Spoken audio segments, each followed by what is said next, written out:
So first of all, I'm Nic Yates, Performance Account Director from Silverbean. We've got Lisa on the recording as well. Lisa, do you want to do a bit of an intro? Yep, my name's Lisa Power. I am a partnerships professional. I've been working in the partnerships world for over 20 years now, most recently at Secret Escapes, where I was the head of partnerships for 9 years, and looked after all of the partnerships portfolio for them. And I've got a history of account management, both in the travel and the media industries, which is my background. That's fine. So the first thing to do really is just a case of, with your background, obviously, what affiliate and partnerships means to you. I think there's a lot of definitions out there within the market across different industries, and it's just a case of what you define it as and what your experience is within the channel as well. I think that partnerships has become a bit of a buzzword in the last sort of year to 18 months. I think for me, partnerships and strategic partnerships mean that both parties work equally together rather than having a supplier-client relationship or an agency-client relationship. It's much more of an equal relationship. I think that partly comes out of the cost models. So to my mind, partnerships are typically a revenue share agreement. So again, it's both parties having the same amount of risk, the same amount of investment in the relationship. So it's very much about having that equal relationship and having both parties strive to be profitable and be successful. And there's been a move, particularly in the affiliate industry, to adopt that style of working together.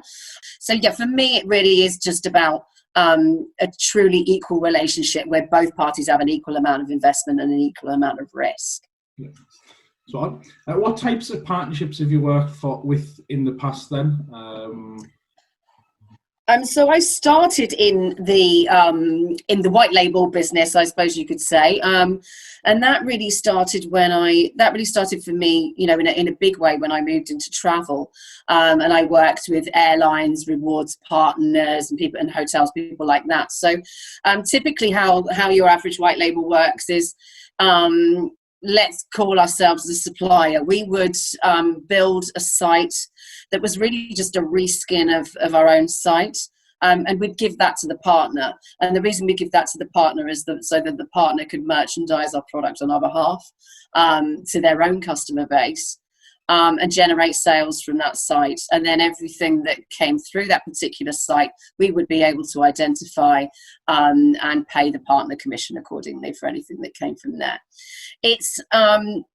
I think it's a very clean way of working. It's also very effective when you're working with very well-known brands, because what they can give to you is supply customer loyalty, you know, and they can expose you to a much wider audience. And for the customer, they like to see something that looks familiar to them, and they interact with this brand because they trust them. So it makes sense for that partner to have a site that looks like theirs rather than looks like ours. So I've been working on those types of relationships for about sort of 15 plus years, I would say. Yeah. And they've always been very successful. Typically, they have a very fixed template, so there's not a great deal of design work and tech integration involved, so they're relatively easy to set up. And as mentioned, they make it very easy through virtue of the fact that there's a separate website for us to tell exactly where sales are coming from and be able to remunerate the partner. So those are the types of relationships that I've been working on predominantly. And then I would say particularly in the last year, but I have had some previous experience, I sort of delved into the affiliate market, which is slightly different, in that you're typically working with a larger volume of clients who perhaps not generating the same levels of revenue, but what they are able to bring to you is kind of is volume. So by working with lots and lots of different partners who might be generating slightly more modest income, you're able to kind of reach mass market with usually your own site.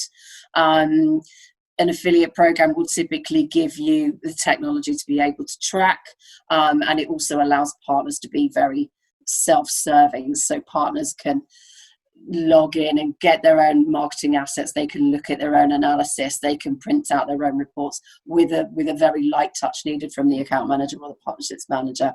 So the benefits of that are that partners can sort of generate, build, report on their own campaigns with actually very little input needed from an account management point of view. I think what's interesting there really is the split between travel and what we're seeing in retail. I think from what I can see within travel and ticketing, the idea of brand partnerships and white label and really kind of defining a true partnership between two companies, it's advanced for travel and ticketing. But what we're seeing in retail, for example, is that actually what retail brands have been doing is, from a traditional affiliate management point of view, they've now got established affiliate programs themselves, and now they're looking to kind of enter into brand partnerships as well. So what we're kind of seeing is that there's a lot of learnings there from a travel and ticketing perspective, especially in regards to brand partnerships, that we can then place in regards to retail and definitely more stores as well. So it's interesting. I think I do think travel are probably 5 to 10 years ahead, I think, in terms of striking up those kind of partnerships. And I think, to my mind, they were probably the first industry to even talk about having a partnerships person rather than, say, a client handler or something like that. So I think in the way that they build white labels and strategic partnerships, they definitely are a few years ahead of other verticals. And then within travel as well, like the model of auxiliary products and being able to add value to other users as well. So being able to kind of form them brand partnerships post-purchase in order to kind of, in all honesty, increase revenue for the brand, but then also kind of give the client added value as well. So the user actually going through that user journey, if they then want to train or if they want in a hotel, for example, then it's just the added value in being able to facilitate that from the original brand as well. Definitely, and it allows us to go out to talk to our customers about new things all the time, and so many products lend themselves to travel and leisure that I think perhaps it's been easier for travel to make that transition, because as you say, with ticketing, with excursions, with car hire, with hotels, it just all fits together in a very natural, holistic way. I think travel have certainly been forward thinking and taking advantage of that. Yeah, no, absolutely. Just in regards to traditional management then, just in regards to kind of the affiliate program itself, naturally, kind of obviously we've worked together in the past on a similar campaign as well. It's just a case of kind of the view of traditional management. You're often kind of get voucher code, cashback, employee benefit types affiliates. But then also what we're seeing now is in regards to the drive of content and influencer activity as well. Just what are your thoughts on that, really? Yeah, I think we've seen a move in many aspects. I think from a content perspective, you're absolutely right. There are different ways there are many different ways to present that content now. We're moving away from the kind of the fairly standard banner ads and things like that into a much more, again, holistic approach, and people using influencers and using life experiences to link that back to products and getting people to buy those products. So the content's really become a much more specific thing, and people require much more specific input. It's no longer good enough to just simply serve people very generic advertising and hope that some of it sticks, and some of it converts. I think it's much more important now to get editorial pieces and lived experiences around certain types of product, particularly with travel, again, which lends itself very well. People, we know that people are very likely to buy from other people, and that is, kind of peer reviews and experiences that people can actually see, they're tangible, are really, really important to the future of marketing, not only in travel. I'd say we know that the importance of customer testimonials and reviews attest to that, in that people want to know what other people's experiences are before they purchase a product. So I think that's changed quite significantly from running a few banners or a homepage takeover, for example. No, absolutely. We're seeing a lot more resource being kind of put into the likes of content, influencer campaigns as well, just in order to kind of create that rich assets, and then obviously that can be repurposed within the business from the likes of paid social campaigns, but then also to create that content that will hopefully rank within Google, and then obviously address some kind of key search terms as well from that side of things. The last thing that I wanted to talk, well, there's two more things really. The one thing is just in regards to the network and the tracking capability within the affiliate and partner sector as well. So just what are your thoughts overall in regards to kind of the current state of the market and obviously the different providers out there as well? I think I'm going to talk about impact as my primary experience, but I think one of the reasons why we chose them to work with when I was at Secret Escapes is that we were very keen, on owning the relationship with the partners themselves, and that was really important to us. Mm-hmm. But what we also needed was a really robust technology that allowed us to kind of focus on the account management itself and not focus on admin, as it were. So not focus so much on the tracking and the reporting and the payments. What a good piece of technology does is allow that is free you up to be a great account manager, a great partnerships manager.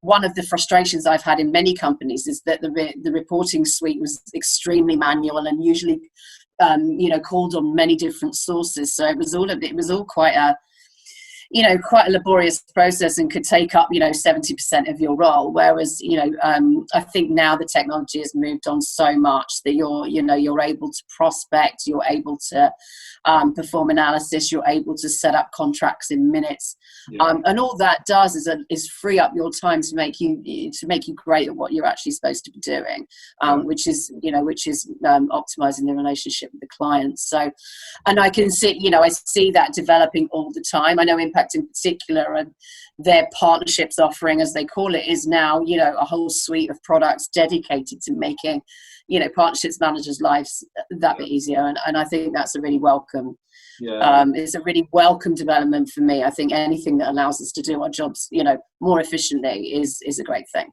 Yeah, no, absolutely. I think from our side at Silverbean as well, just kind of like the advantages that the SaaS platforms can deliver in regards to kind of like the insights within the user journey, where the affiliates is placed, but then also commissioning and being able to strategically manage your budget and being able to kind of flex your rules and just automate that payment model as well, as you said.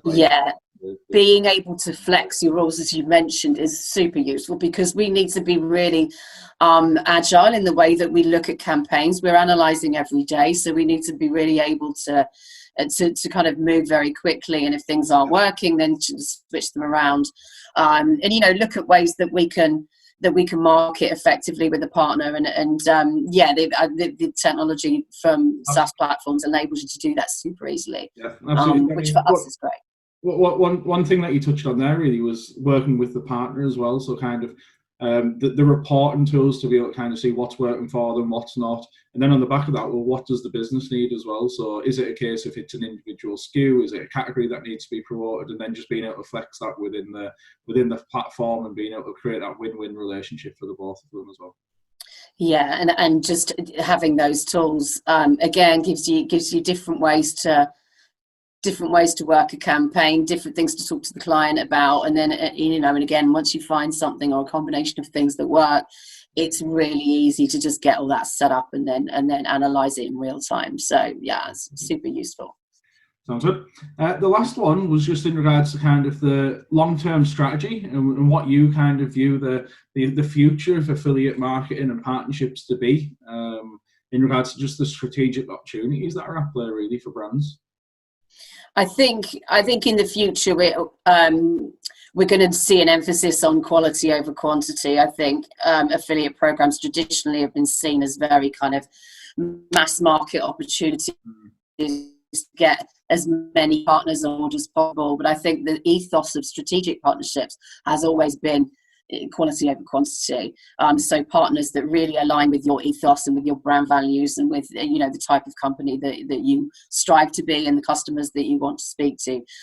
So I think there's naturally going to be a kind of move towards aligning brands. And I think to a certain extent, SaaS platforms help with that, and any kind of managed affiliate programs can help with that as well.